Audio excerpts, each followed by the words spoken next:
Hello, everyone, and welcome to the 19th episode of Kentucky Go Digital Live.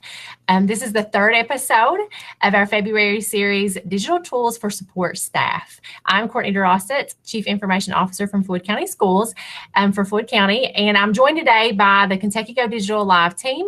We have Heather Warrell, KDE Digital Learning Coach and Original Purple Cow for our state, and we have Brooke Whitlow joining mobile. She's Hardin County's Technology Extraordinaire, and Elaine Abernatha, who is our Technology Integration Specialist for McCracken County Schools. How is it going, ladies?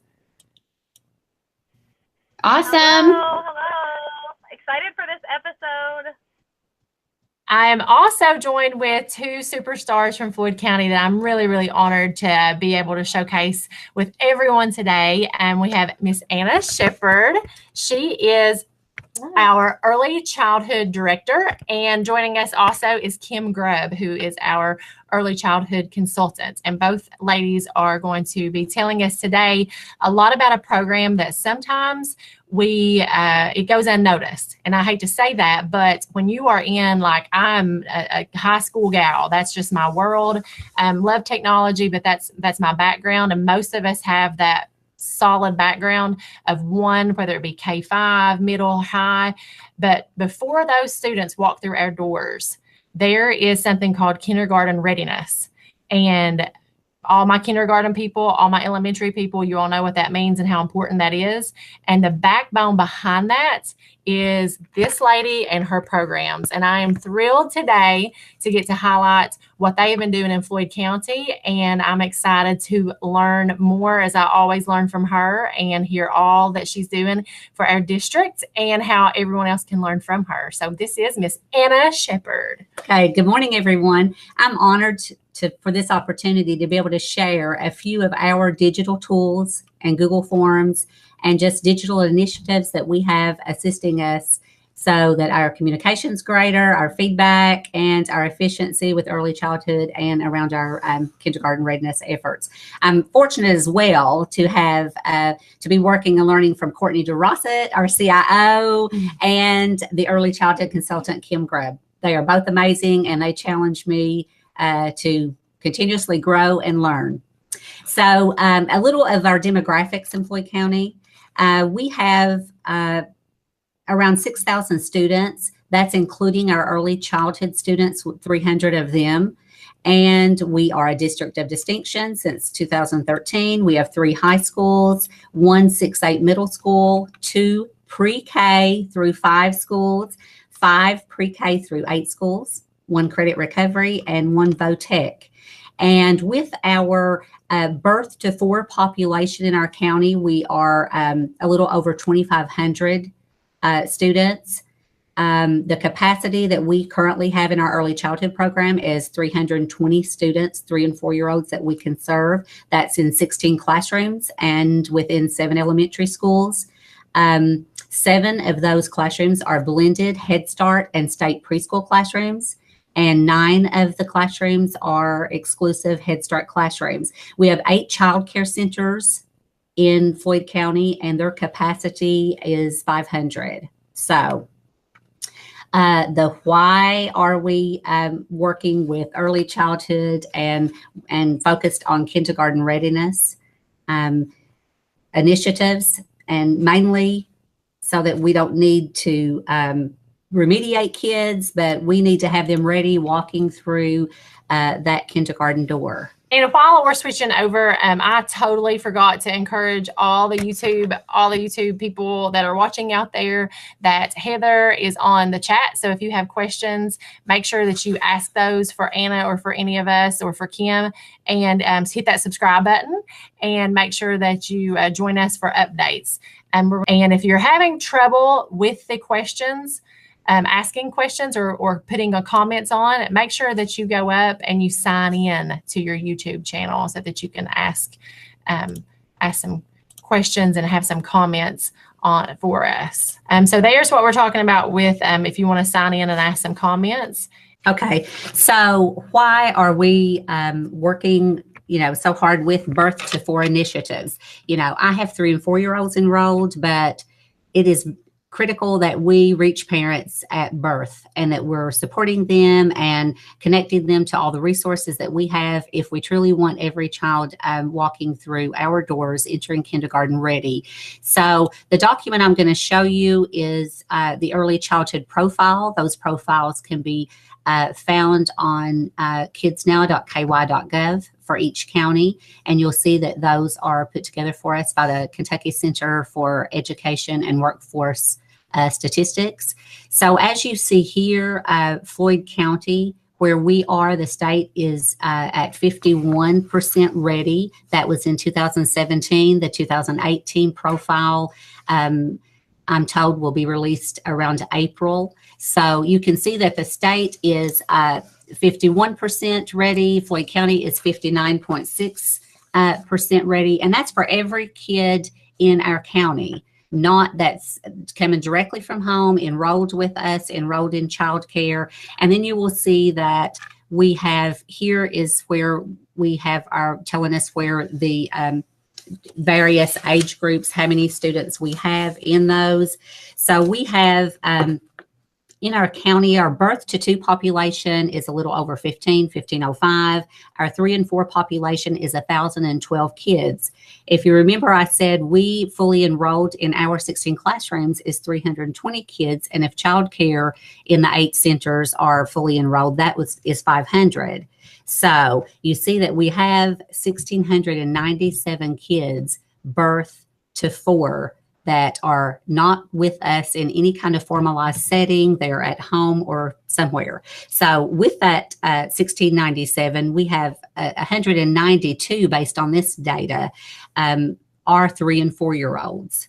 So, you know, if we know that every kid that is in our county is going to walk through our kindergarten doors, and our challenge is to support the parents, build relationships with them, and help assure that every kid that walks through our doors as a kindergartner is fully ready. If you're watching this and you are like me and you don't know a lot about this program, think about the standards that we have for kindergarten and that we have for elementary schools, and what we're expecting them to do with these students. So if they're coming in and we're saying 56, 57, 58% are ready for that, that's the need for the reach out to those kids. Because when they come in, the days of nap time, playtime, and snack time in kindergarten are over.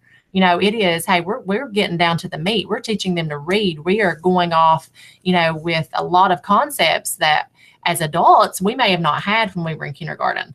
So when these kids come in and half of them are ready, that means half of them are not ready. So what can we do to get the other half of them ready? Our data for our enrolled students, because as you saw, as a district, we are overall for the entire county where we are with regard to readiness. But I'm going to click on the table that we share with everyone here in Floyd, which is where we are. This is our enrolled students. So the students that we have opportunity to reach and teach every day for 17, 18, we are 82% ready. So the state is 51. And our county was 59. But for the enrolled kids, the 300 we are able to reach and teach, last year we were 82% ready, and this year we were 82. And you might notice that the very first year for the state screener was 2013, and Floyd was a pilot district for that screener. And everyone statewide began with the state screener in 14-15. At that point, you can see where our district was. We were 44.5% ready. And that was like, wow, 44. So we have been, along with our community council, our elementary schools, everyone trying to wrap our heads around where are all these kids that we need to be reaching, and these parents, and supporting them so that every kid that walks through the door can be kindergarten ready. So we are currently 82%. And with that said, our child care centers are exiting children that are 92% ready. So we're 82, they're 92. So, you know, it's been a huge collaboration effort with our community and our community council.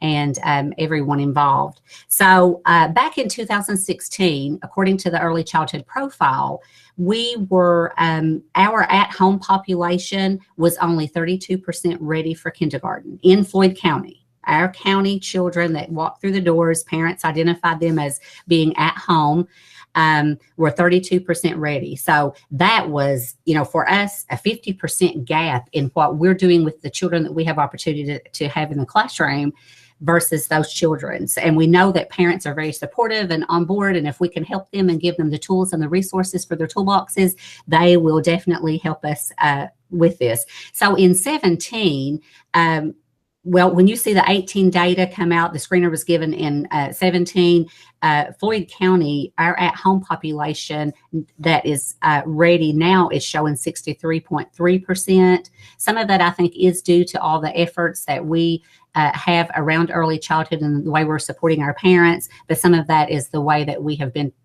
instructed to identify at-home children. With that being said, we said it begins at birth. I mean, we really know that these are all our kids. We need to try to reach these parents at birth and support them. So from looking at knowing that Floyd County was 44% ready the year that we piloted, we knew we needed to do something from birth. So we are partnering with Highlands Regional Medical Center, and they birth approximately 700 babies a year in our district or in this county. So we have a project that we call Start Today for One Ready Kindergartner, and this START project, and this is a CD. Now, this is a DVD or CD that is provided to every family that births a child at that hospital. They receive this in their discharge packet.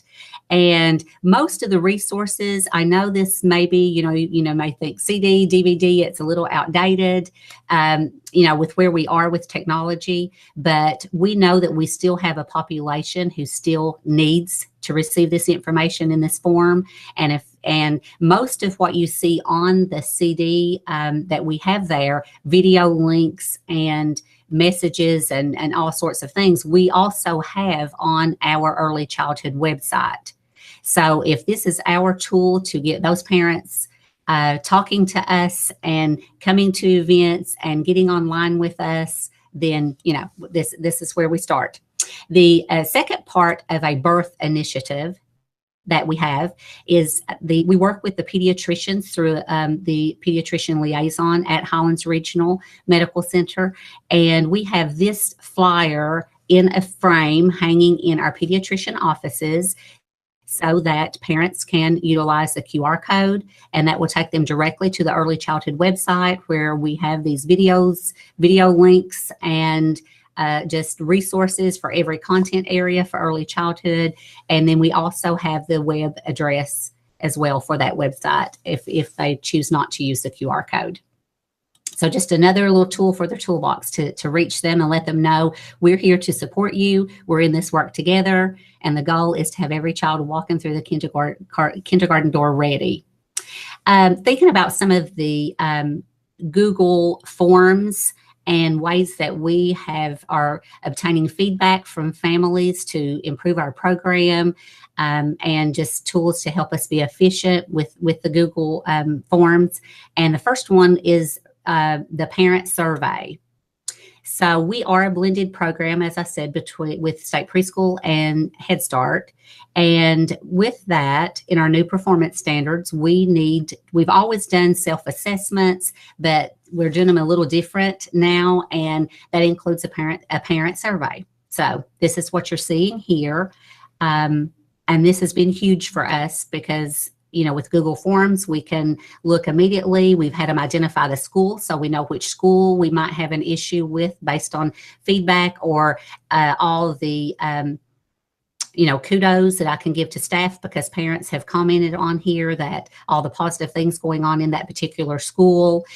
We know if there's a concern and we have the family last name, we can find, you know, better be able to meet the need of that family and see what the issues are. So this has been great for us to be able to have this year. So thanks to Courtney teaching us all about the Google Forms and the early childhood staff. It's been awesome.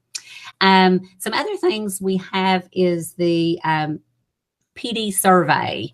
And Kim, you're welcome to chime in anytime you want. Kim created this form, and this is also with early childhood standards. We need to have professional development feedback to each session that we provide. Hey, Kim, how do you use this? I know you may have to unmute yourself, but how do you use this form with what you're doing in the program? Okay, we use this information that we gather to learn about the quality of professional development. There's a place on there that asks if the teachers, I seen this about a week or so after we had the training, and there's a question on there to see if the teachers actually are using this in the classroom. So it's really excuse me, beneficial to me to see, if they are actually using these trainings that we're having these people come in to do. And I love how the responses are automatically collected into a spreadsheet, or I can see it in a chart or graph. So I can see, if there was, if they had any concerns or anything, I can get suggestions for future trainings, which is wonderful that they are given a lot of really great feedback that I can use for future professional development activities with the teachers.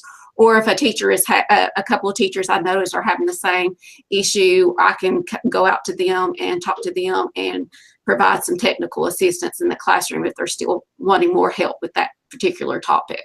And this is something that can be used at any grade level. I know that you all use this with your teachers and to help your program grow, but if I'm listening and I'm an elementary principal, this would be awesome to get some professional development feedback from all. Like, if you think about it, this should be something that's just standard, so we know how to meet the needs of our teachers.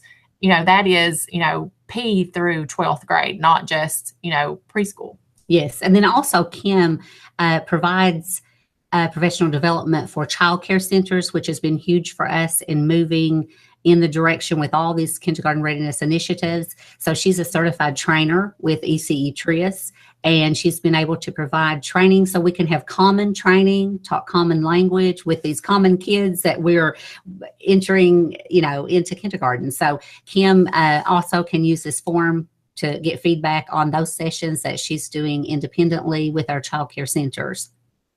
And then classroom inventory, that's something with our federal dollars and state dollars that we always have to be aware of what we have and the condition of it. And so every teacher in every classroom does their classroom inventory and submits those. And so in the past, that was, of course, hard copy, paper, pen to paper, completing these. We have a huge file of them for every year that I have been director downstairs. So we are very thankful that we now can have this electronic, and we can see each teachers as they enter those, and we can look at the entire form. It's just been. Yeah, I'm gonna interrupt you. So when I used to teach elementary, it would just frustrate me, because I would think you would get this classroom and you would have a whole bunch of all these amazing tools, but then you wanted to get something, or you wanted to share that because it's sitting there on that bookshelf. And then you would be able to, now you're able to break all those silos down and be able to allow everybody to see what Elaine has on her shelf down the hallway that you can use if you just ask, and it's the power of these tools to me that makes that big of a difference. And I actually hadn't even thought, wait a second, we need to do inventory this way. So it's just like, you just put two pieces of the puzzle together for me. So I really appreciate that. Well, great. Yeah, we're hoping that, so each classroom, like you said, transparency. I may have been in the classroom 20 years, and another teacher, early childhood teacher, this may be their very first year. They can look at that inventory list and say, hey, she has that resource that I need for a center, or they have that. I can talk to them about it. I'm wanting to purchase that. I'm hoping to send in an order for that. You're not having to repurchase it. It's right down the hallway. You're saving money. Yes. Love it. Love it. That's awesome. It's been really, really good for us.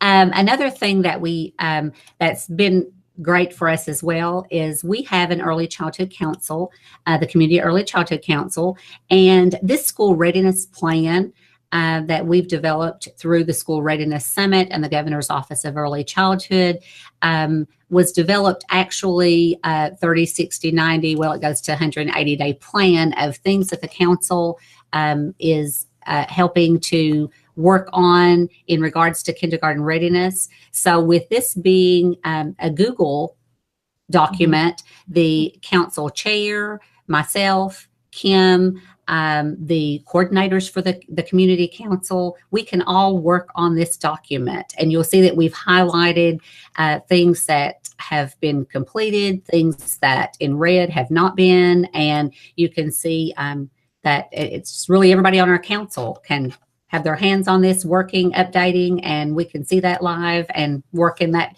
fashion. And it's been great for us. We don't need to call a meeting just to review this. If we need to review the plan to see where we are or move forward with something, we can just, get on there, work on it, everybody see it, and move on. So that's been great for us as well. The other document that we have, the form, is the Academy sign-in sheet. And that we have in our district, in addition to all of our digital resources and tools that we're using, we do have Born Learning Academies and Tiny Academies. So all 7 elementaries, we have 4 Born Learning Academies and 3 Tiny Academies.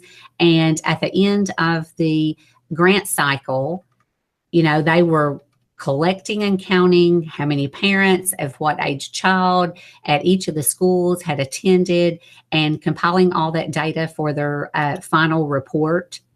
So now we have the Academy sign-in sheet, and it identifies parents and ages of their children, and we can see all of that. And it's super simple for them to just copy and paste that into their reports. We can share that with the community council, who also provides some funding from their grant to these academies. So at any meeting that we want to see where we are and how many people have attended, we have it. And I don't need to carry a notebook of documents to the meeting with me.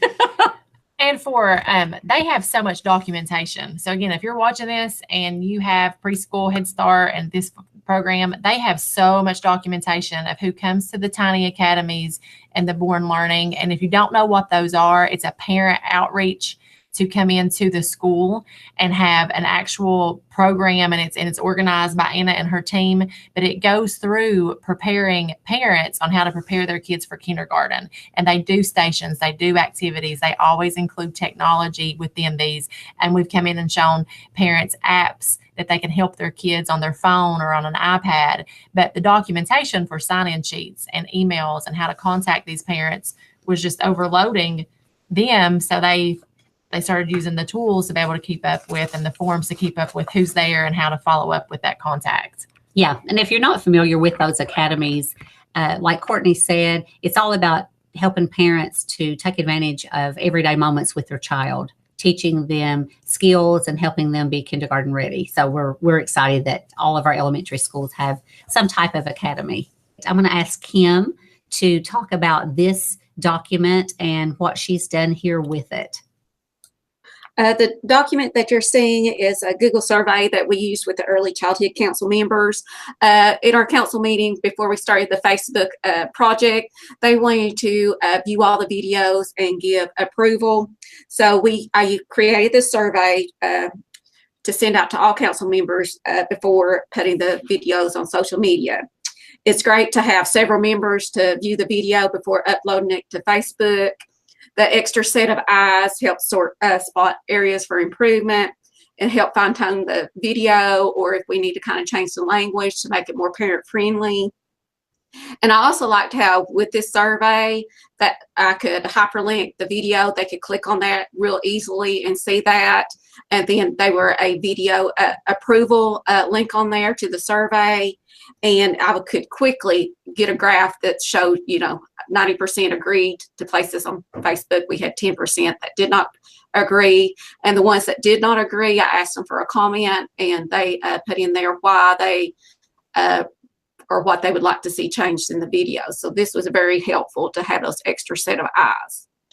Yeah, and I'll just chime in and say that with that, Kim's, us getting that feedback, we did have on this actual February session and the Valentine pattern video, we had community council members, a couple that said, I think there's too much teacher talk. The teacher that's leading those for us on there, she talked a lot of teacher language, and we're talking to parents from birth to 4 that are at home.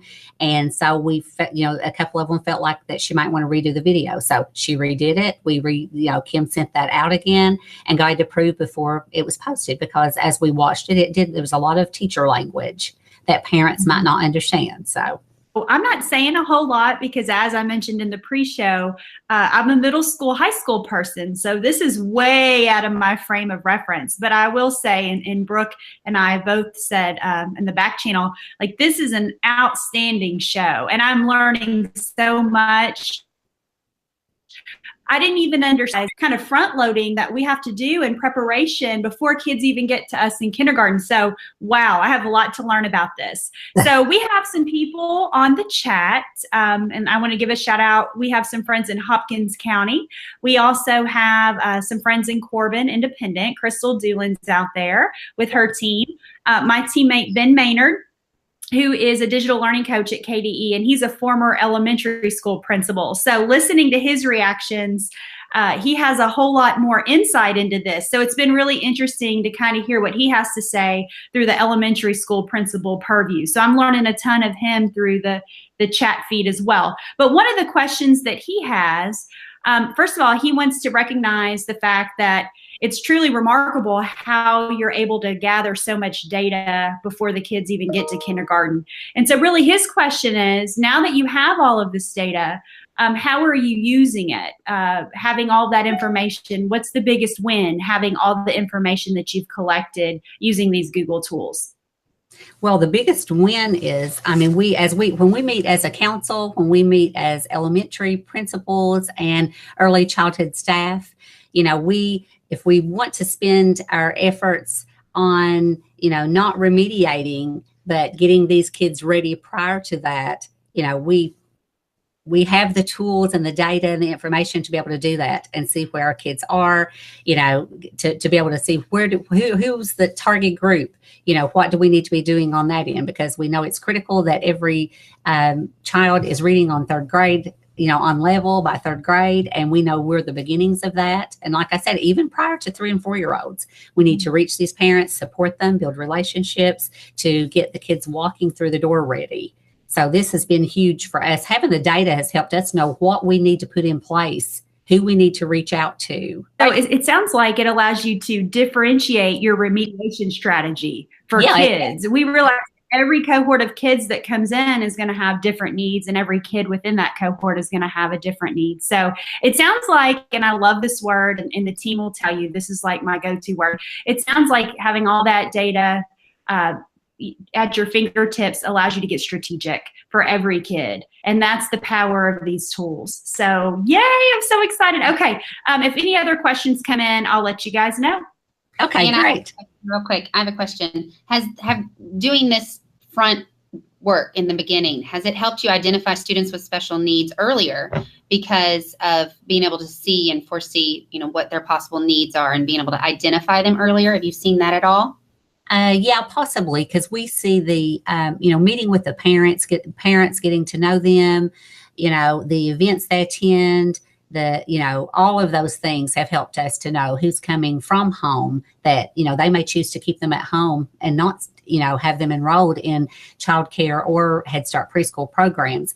But if we can reach out to them and support them, and they will attend events with us, and then yes, definitely. It allows us to have a lot of communication and, discussions with parents that prior to even the screener, even to taking the state screener. And then we have a Floyd screener that children take as they enroll for kindergarten here.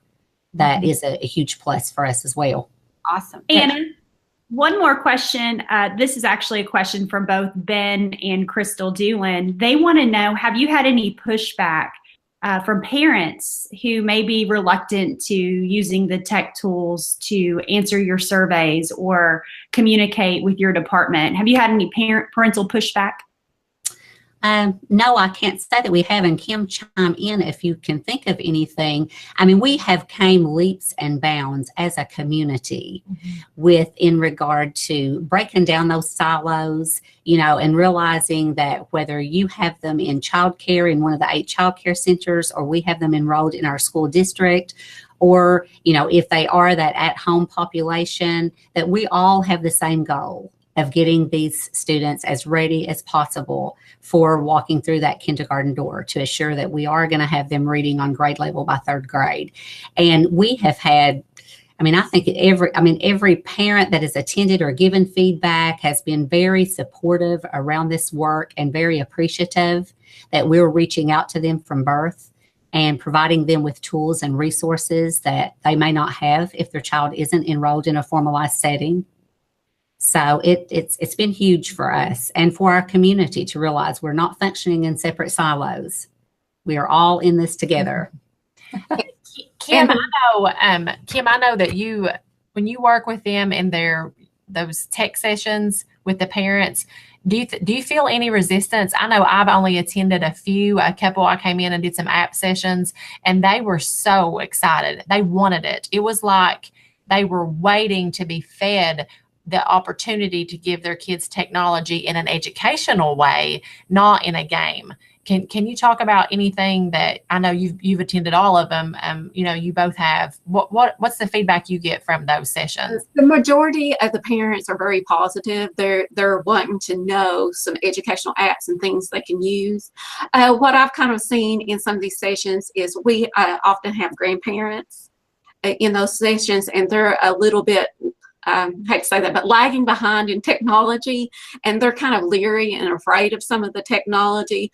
But being in these programs like the Born Learning and Tiny Academy, where we're exposing them to how to use those programs and apps, I've had many come up and approach me and say, I got my child on Starfall, and this really helped them with their later recognitions and their later sounds. So it's just getting them aware and educating those parents and grandparents on how to use the technology. And I wanted to chime in one more time.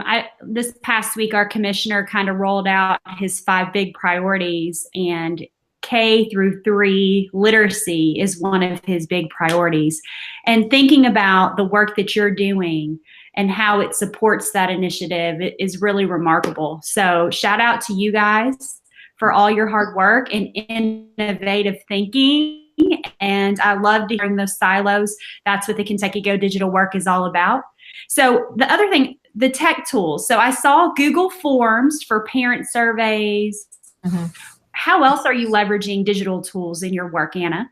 You mentioned the commissioner, and I just had a quote here of the commissioners that around literacy that I was going to get to later, but I'm going to go ahead and share that now. But Dr. Pruitt, his quote is, "Literacy, especially in the early years, is a priority if we are to close the achievement gap. Our work in this area is critical. Literacy is a gateway skill. It is imperative that each of our students learns to read well at an early age so that they can read to learn as they move through school and ultimately into the workplace." So, that we know that's huge. We've got to have those kids reading on level by 3rd grade if we're going to teach them and allow them to read to learn as they move forward. So next we have the Facebook. I know Kim shared how we get feedback, and we have the Facebook live chat. And this was not an original idea of ours. We got this idea from a regional PLC meeting with preschool directors in the state. And actually, Greenup County and Melissa Latimer was doing a Facebook live chat, and Kim and an early childhood teacher went to visit her because we thought, hey, this can help us reach that at-home population. They can sit at home in their PJs if they so choose, and get these tips to bring their children along with us. And so we have Mary Bentley, one of our early childhood teachers, that is our coordinator for the Facebook Live chat.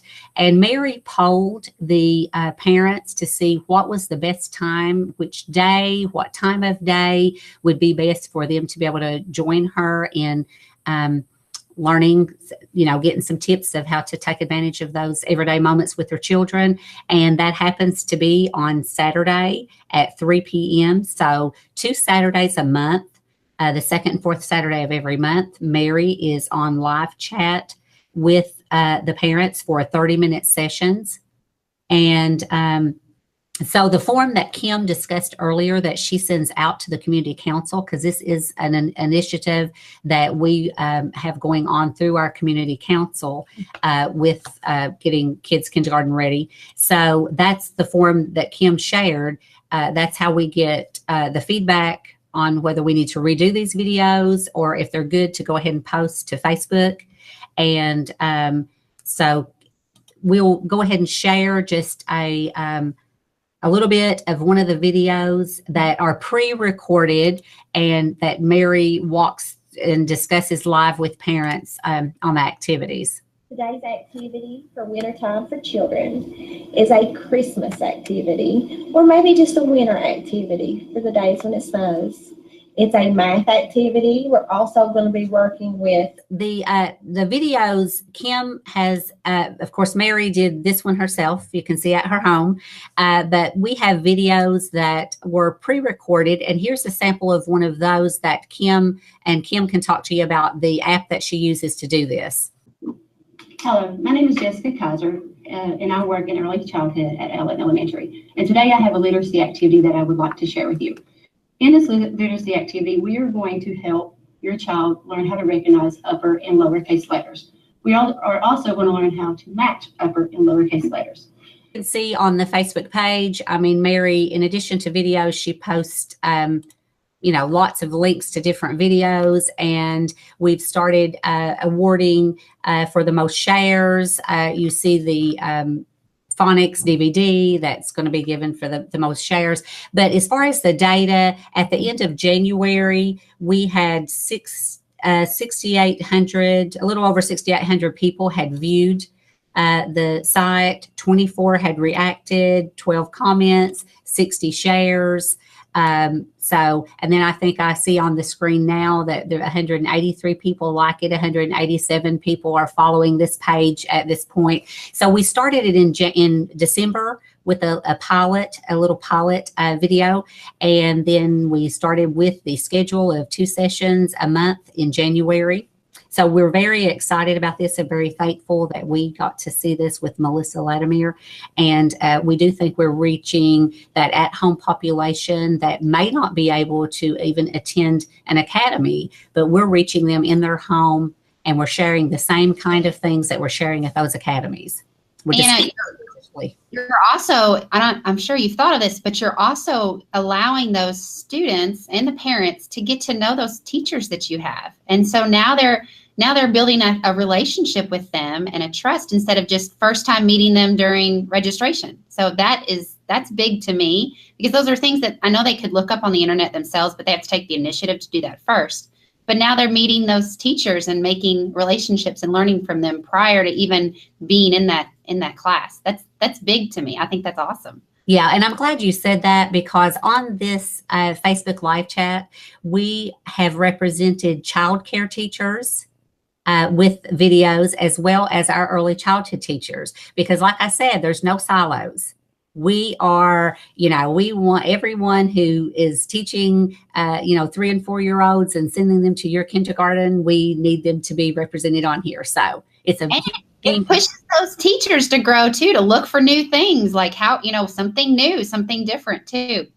Just growth all around. I'm loving it. And it goes back to, if they are using this for video, and guess what eventually happens? They put that same tool into the hands of their kids. So we actually had a couple of their teachers apply for grants to get, we had four teachers apply for grants. And what do they want? Tablets. And what do they want those tablets for? To doing the same things that the directors are asking, that Anna and Kim are asking them to do. Now they're encouraging their kids to do. So I just wanted to throw that in. They're going above and beyond so their kids can have those tools. So you mentioned that the videos were pre-recorded.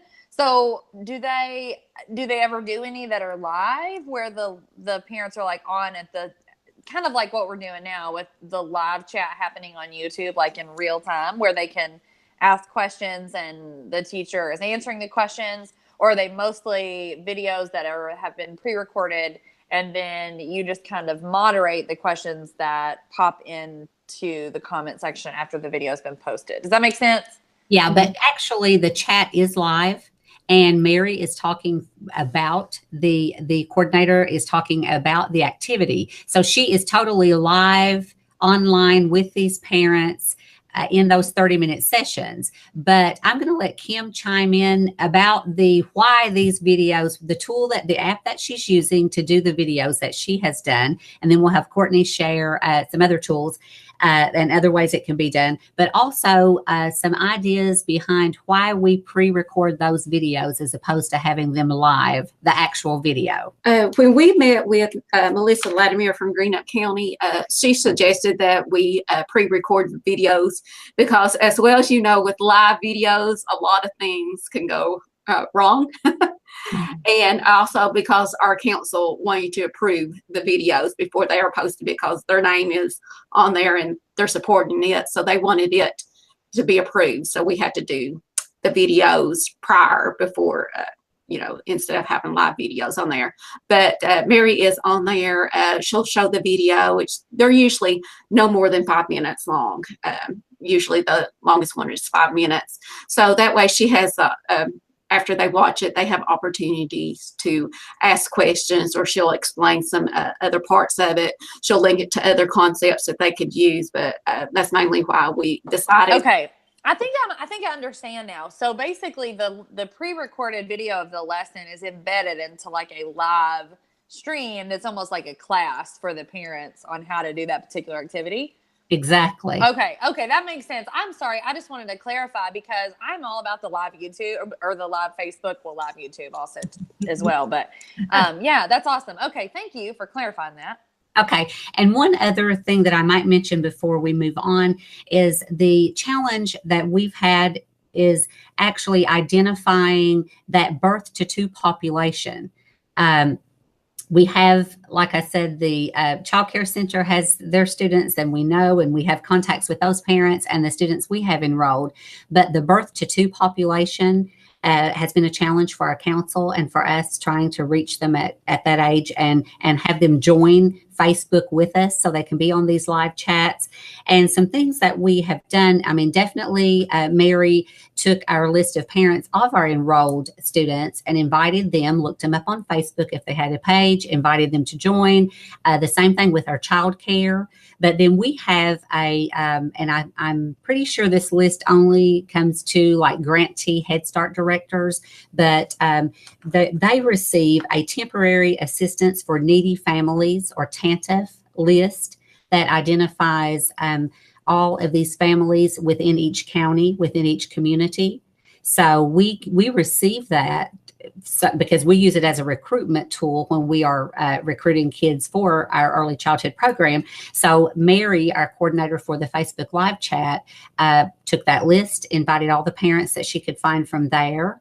And if there was a phone number and they were not on Facebook, she called them and said, I can help you set up a Facebook over the phone. We would love for you to join this. So that's how we have recruited actually parents that we know are out there in our target group that we need to join the Facebook live sessions. Mind blown. I love how you have an idea that you want to see through, and how can we use the digital tools to bring it to life.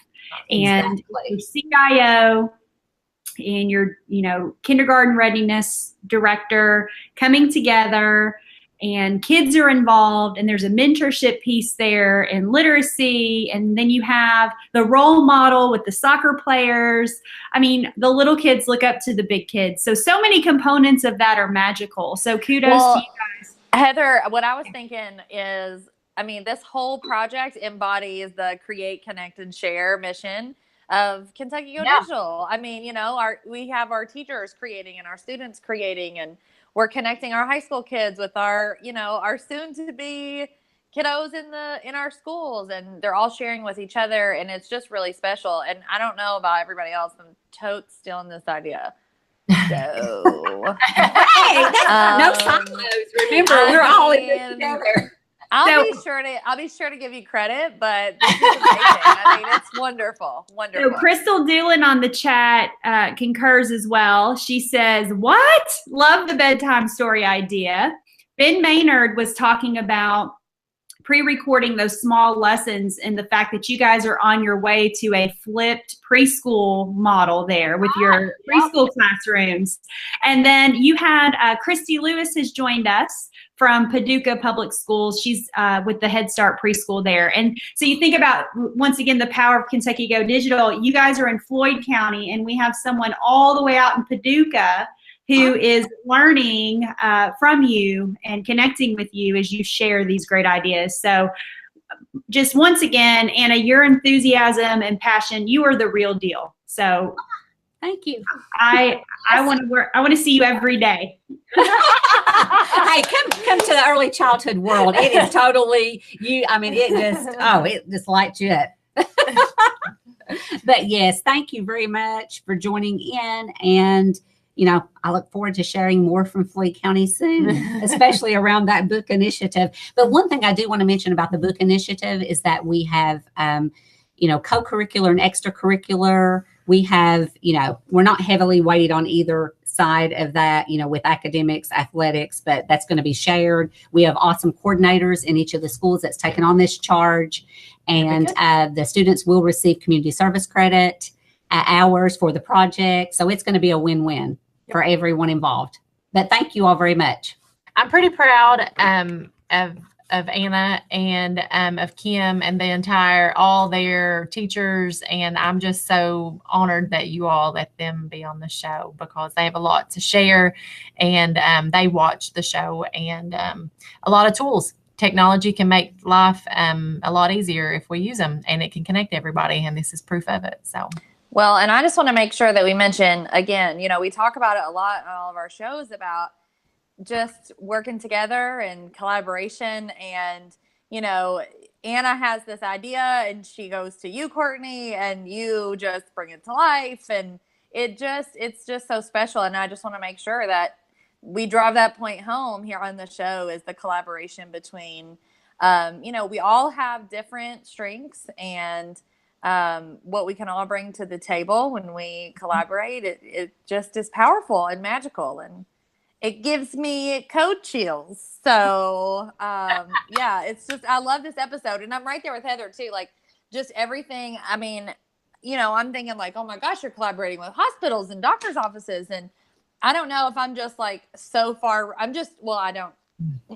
am so far removed from kindergarten and early childhood education and stuff. This has just been a wonderful episode to learn and just sit and listen from you, Anna, and your whole team, and the wonderful Courtney, of course. And I said this like a couple episodes ago, but I could listen to all of y'all read the phone book for like hours. so we can just keep going. We can keep going and going. I mean, whatever. I promise I'm full of ideas, but the two ladies that actually help make it all happen is Kim Grubb and Courtney Drossett. I've got lots of ideas, but listen, without them, I am lost. Well, what a show. I'm like you all. It's amazing when everyone comes together. So it's a great show. And I don't know, Heather or Brooke, if you all want to talk about what's coming up next and how everyone can keep connecting and growing. Well, I'm going to tell everybody out there that we have something very, very, very special coming up. I am going to give you a teaser. You don't get all the information right now, okay? But I will tell you that we have a special edition show coming up on Kentucky Go Digital Live in celebration of Digital Learning Day, which is next Thursday, 8 p.m. Mark your calendars. That's all the information you're getting right now. So just write it down, 8 o'clock Eastern Standard Time, KentuckyGoDigital.com. Tune in. You're not going to want to miss it. I'm pretty sure that the Snow Day special edition show that we did was so incredibly fun, and this one is going to be just as much fun as that one. So be sure to mark your calendars and tune in. And follow along on our hashtag on Twitter, hashtag KYGoDigital. And also connect with us on Facebook too, because we are going to be dropping the curtain on this very special edition show very, very, very soon. So you don't want to miss it. What about the regional events, Heather? I know this summer is going to be exciting. So do you want to talk about the regional events coming up and Kisty? Yes. So Kisty's coming up. We're getting really excited. And speaking of special edition shows, we're going to have a special edition show of Kentucky Go Digital Live at Kisty as well as our networking session. So lots of fun. Kisty's almost here. And then the regional events, our summer tour lineup was just launched through the hashtag. So check it out. Save the date. After Kisty, we will be sending out a Google form for people who are interested in registering for 1, 2, 3, or all of the Kentucky Go Digital Regionals this summer. Okay, well, that is awesome. And thank you all for joining today. And I think it's been a great episode. And we can't wait until the next one and our surprise Brooke on the 22nd. So thanks, everyone, for joining. Thank you.